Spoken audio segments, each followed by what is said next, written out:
There are lots of places to visit in the Great Lakes region, but perhaps the most world famous is Niagara Falls. Maybe the only thing that can match the sight and sound of the falls is their power to attract visitors. For more than 100 years, travelers from around the world have made their way to Niagara to see and experience the world-famous falls. An average of 15 million people visit Niagara Falls each year, generating billions of dollars of revenue for the region. The Maid of the Mist, a tour boat that gives passengers an up-close and personal view of the falls, remains one of the most popular attractions in Niagara and one of the longest-running tourist operations in the United States. Constantly changing conditions on the river present the captains with new challenges on each and every run. Kevin Keenan has been a spokesperson for the Maid of the Mist since 2013. This is a microclimate down here, and it's different every day.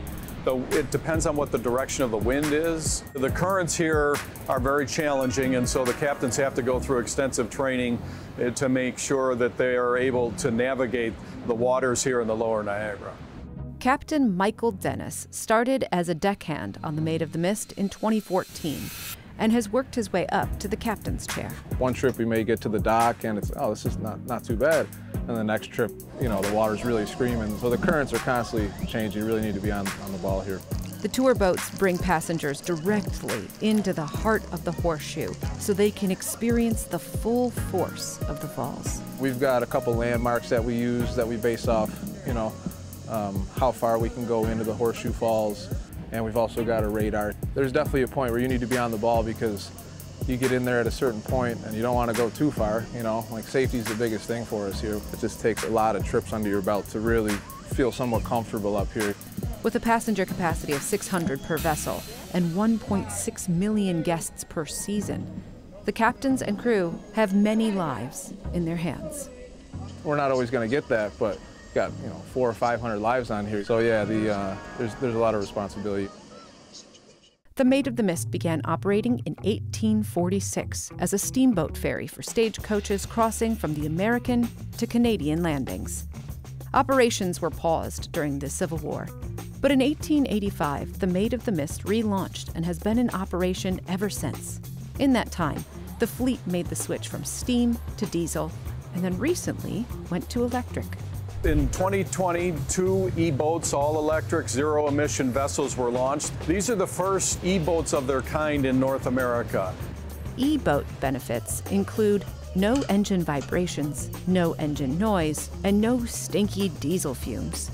These nearly silent vessels allow guests to experience the river more fully, from the calls of shorebirds to the roar of the falls. And it's a different experience for the captains, too. Down here, it's kind of specialized. There's not a wheel. You know, you kind of come in here and it looks a little different. So the technologies, that's what takes a little bit to learn. I operated Maid 7 for a while, which has 2 diesel engines in it and 800 horsepower, standard twin screw boat. This boat, you know, 100% electric, no diesel generator backup or anything. I think it's about half the horsepower of the twin screw, so we were kind of skeptical. It's a lot of water coming down. The water that flows over the Horseshoe Falls lands with 2,500 tons of force. Would these new electric vessels be able to handle the extreme conditions here?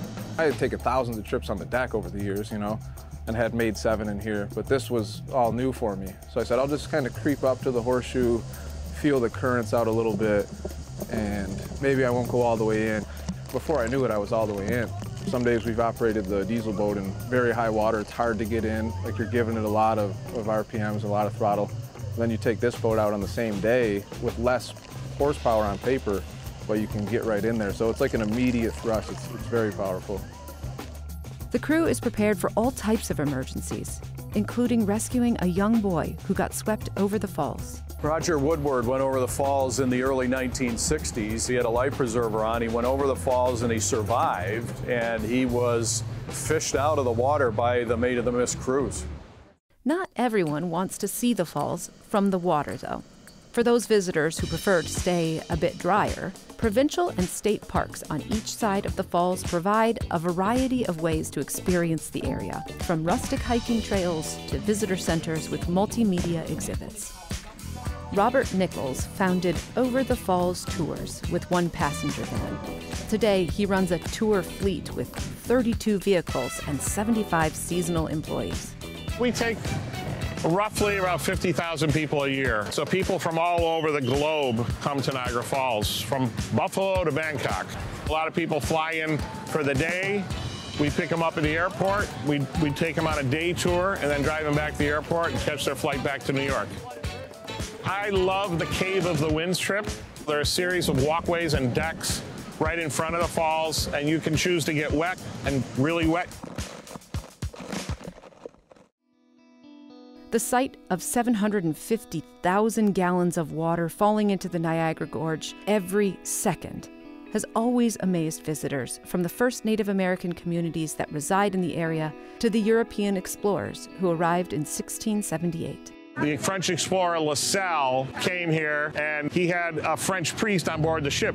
Father Louis Hennepin was credited with the first writings of Niagara Falls. He familiarized Europe with Niagara Falls. More than a century later, one European visitor would make the falls a famous destination for celebrating new love. Napoleon Bonaparte's brother came here on his honeymoon. So since then, it's been known as the honeymoon capital of the world. They say that the negative ions that's produced from the falling water make people feel happy. The falls haven't always been in this spot. 12,000 years ago, when they first began to flow, they were located 7 miles downstream near the current location of Lewiston, New York. But over the years, erosion has brought them to their present location. They worked their way back, carved out this gorge you see here to where they are today. These days, the erosion is much slower because about half of the Niagara River's natural flow now is diverted to drive huge hydroelectric plants on the U.S. and Canadian sides.